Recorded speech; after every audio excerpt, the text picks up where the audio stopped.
Hi all, ఎలా ఉన్నారు? నేనైతే ఇప్పుడు సింపుల్గా పుదీనా పచ్చడి చేయబోతున్నాను. దానికోసం ఫస్ట్ కడాయి పెట్టి లైట్గా ఒక 2 టేబుల్ స్పూన్స్ ఆయిల్ వేసి పుదీనా వేసాను. ఇది చాలా కొంచెమే, ఆల్రెడీ నేను టమాటో పప్పు చేశాను, మా బాబుకు నచ్చట్లేదు అనేసి కింద మాకు ఒక చిన్న గార్డెన్ ఉంటుంది, దాంట్లోకి వెళ్ళి పుదీనా తీసుకొచ్చాను. బాగా ఫ్రై చేయాలి దాన్ని, కొంచెం క్రిస్పీగా అయ్యే వరకు ఫ్రై చేస్తే దాని టేస్ట్ బాగుంటుంది. పిల్లలు కూడా చాలా ఇష్టంగా తింటారు. అండ్ పుదీనాలో చాలా బెనిఫిట్స్ ఉంటాయి. అది చిన్నపిల్లలకు పెడితే వాళ్ళకి ఆకలి కూడా బాగా వేస్తుంది, మనమైనా తినొచ్చు. నేను ఇంకో సైడ్ నాకు కొంచెం గొంతు నొప్పిగా ఉందని ఓమాను తులసి వేస్తూ వాటర్ మరగబెడుతున్నా. అది చాలా మరిగాక మనం ఫిల్టర్ అయినా చేసుకోవచ్చు, ఆ ఓమతో అయినా తాగొచ్చు. ఓమ కూడా చాలా హెల్త్ బెనిఫిట్స్ ఇస్తుంది. సో అది అయ్యేలోపు ఇది కూడా హాఫ్ మగ్గిపోయింది, చాలా ఫ్రై అయిపోయింది. కొంచెమే కదా లీవ్స్, సో చాలా బాగా క్రిస్పీగా అయిపోయినాయి. అప్పుడు దాన్ని జార్లోకి ట్రాన్స్ఫర్ చేసేసుకోవాలి.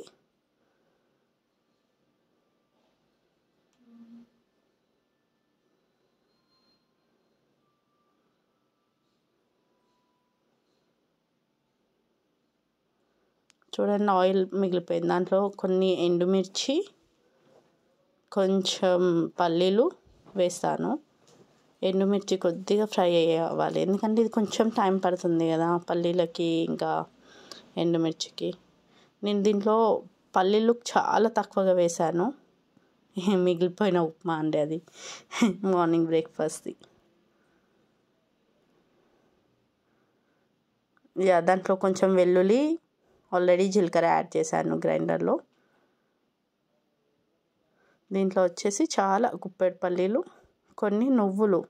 కొందరు నువ్వులు డైరెక్ట్గా అయినా వేసుకోవచ్చు, కానీ ఇలా వేస్తే కొంచెం ఫ్లేవర్ బాగుంటుందని నేను లైట్గా దాన్ని కొంచెం చిట్పట్ అనే వరకు ఫ్రై చేసి యాడ్ చేస్తున్నా.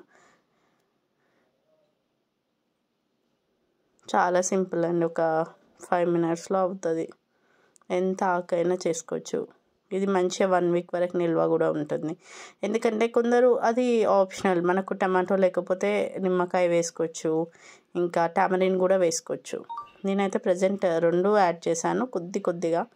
ఇంకొంచెం ఆయిల్ వేసి టమాటోను ఉడికించాలి.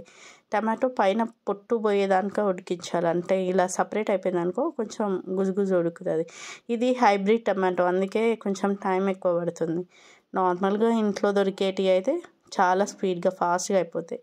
కొంచెం టామరింది రసం వేస్తున్నాయి, ఇది కొంత చింతపండు కొద్దిగా యాడ్ చేశాను.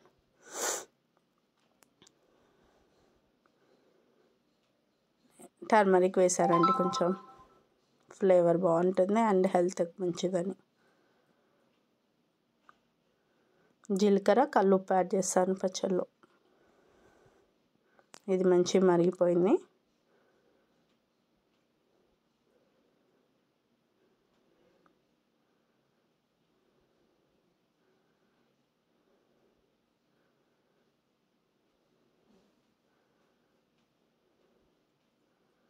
ఇవి కూడా మగ్గిపోయినాయి అన్నీ. ఇంకా నేను మిక్సీలోకి ట్రాన్స్ఫర్ చేసేసుకొని కూల్ అయ్యే వరకు ఉంచి మిక్సీ పడదా. ఎప్పుడైనా గుర్తుపెట్టుకోండి, ఏదైనా మనం డైరెక్ట్ వేడితో పట్టొద్దు, కొంచెం ఫ్లేవర్ మారిపోతుంది అండ్ ఆల్సో గ్రైండర్స్ కూడా త్వరగా కరిగిపోతుంది పైన గ్లాస్ వల్ల. అంతే, చాలా సింపుల్ ప్రాసెస్.